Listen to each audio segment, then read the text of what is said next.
अस्सलामुअलैकुम स्टूडेंट्स आज हम देखेंगे अपनी 10th क्लास का जो पहला चैप्टर है जिसका नाम तो गैसेस एक्सचेंज है और उसको चैप्टर 10 का ही नाम दिया क्योंकि 9th के साथ रिलेटेड है। 9th के अंदर आपने 9 चैप्टर पढ़ लिए थे, यहाँ से जो है 10वें चैप्टर से स्टार्ट है और 10वें चैप्टर का नाम क्या है, गैसियस एक्सचेंज। यानी 10th क्लास में ये आपका पहला चैप्टर है। तो गैसेस एक्सचेंज यानी गैसों का तबादला, इसके अंदर हम क्या कुछ देखेंगे।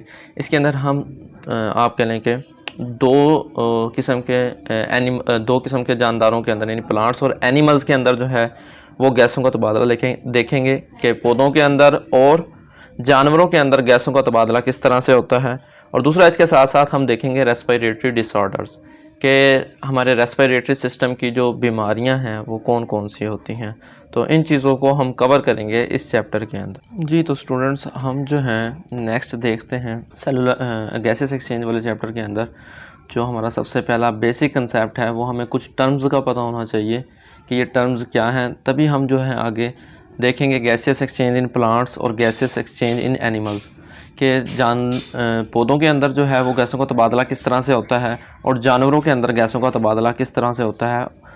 उसको पढ़ने से पहले हमें कुछ बुनियादी टर्म्स का, कुछ इस्तिलाह का पता होना लाजमी है। अब वो इस्तिलाह कौन कौन सी है, नंबर 1 तो है हमारे पास सेलुलर रेस्पिरेशन है, दूसरी जो है गैसियस एक्सचेंज है और तीसरा जो है वो ब्रीथिंग है।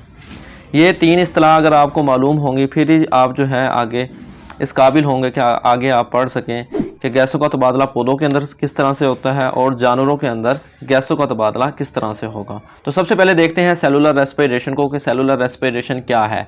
सेलुलर रेस्पिरेशन एक ऐसा अमल है जिसमें खुराक के मालिक्यूल की क्या होती है, मुकम्मल ऑक्सीडेशन होती है। खुराक के मालिक्यूल की जो है वो ब्रेक डाउन होती है बाई ऑक्सीडेशन या रिडक्शन रिएक्शन, बाई ऑक्सीडेशन और reduction reaction.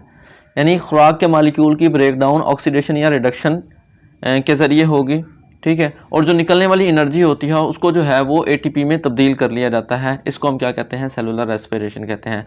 Cellular respiration is a process in which there is a complete breakdown of food molecule by oxidation and reduction reactions and the energy release is converted into ATP. और जो energy खारिज होती है उसको जो है ATP की हालत में ज़ख़ीरा कर लिया जाता है। तो ये हमारे पास क्या होती है, सेलुलर रेस्पिरेशन होती है। सेलुलर रेस्पिरेशन क्या कि 2 किस्में होती हैं।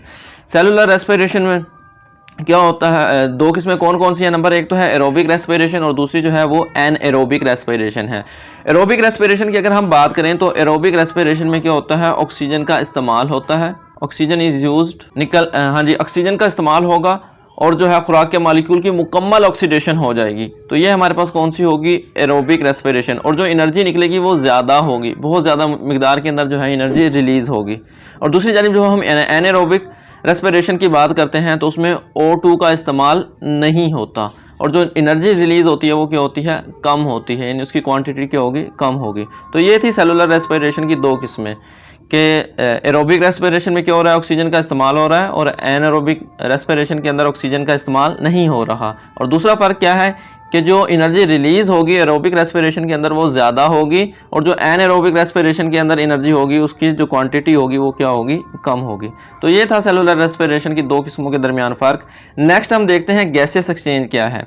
गैसियस एक्सचेंज से मुराद है गैसों का तबादला। अब गैसों का तबादला क्या होता है, हम जानते हैं कि हम ऑक्सीजन को अंदर लेकर जाते हैं और कार्बन डाइऑक्साइड को जो है वो बाहर निकालते हैं। तो ऑक्सीजन को अंदर लेकर जाना और कार्बन डाइऑक्साइड को बाहर निकालने का जो अमल है उसी को हम क्या कह देते हैं, गैसों का तबादला यानी गैसियस एक्सचेंज कह देते हैं। उसके बाद हमारे पास जो नेक्स्ट टर्म आती है वो है ब्रीथिंग। ब्रीथिंग के अंदर क्या होता है, हम सांस लेते हैं। अब सांस लेने के दौरान जो है वो फिज़िकल अमाल शामिल हैं जिनके ज़रिए क्या होता है, जो बाहर की एयर है वो जिस्म के अंदर जाती है और फिर गैसेस एक्सचेंज के बाद वो जो है हवा बाहर आ जाती है। इस सारे अमल को हम क्या कह देते हैं, ब्रीथिंग कह देते हैं, यानी सांस लेना। सांस लेना से मुराद बाहर की हवा को, इन्वायरमेंटल एयर को जिस्म के अंदर लेकर जाना, फिर वहाँ पर क्या करना, गैसों का तबादला जब हो जाता है, गैसेस एक्सचेंज हो जाता है, उसके बाद अंदर से हवा को बाहर निकालना ताकि कार्बन डाइऑक्साइड क्या है वो जिस्म से बाहर खारिज हो सके। तो ये हमारे पास क्या था, इस चैप्टर की आपके लिए बेसिक टर्म्स थी जिनको समझने के बाद आगे जो है हम लेक्चर को कंटिन्यू कर सकेंगे, ठीक है। तो आपने सबसे पहले बस इसके अंदर से यही आपने सिर्फ डेफिनेशंस याद करनी है जो आपको बताई हैं। उर्दू मीडियम वाले हजरात जो हैं वो सुनकर लिख लें और इंग्लिश मीडियम वाले जो हैं वो यहाँ से देख लें इसको, ये जो मैंने लिखा हुआ है। तो ये था हमारा फर्स्ट लेक्चर 10th क्लास का। तो स्टूडेंट्स हमारे चैनल को लाइक करें, सब्सक्राइब करें, कमेंट करें। किसी बात की समझ नहीं आती आप पूछें कमेंट करके। तो इंशाल्लाह नेक्स्ट लेक्चर के साथ फिर हाजिर होंगे। अल्लाह हाफिज़।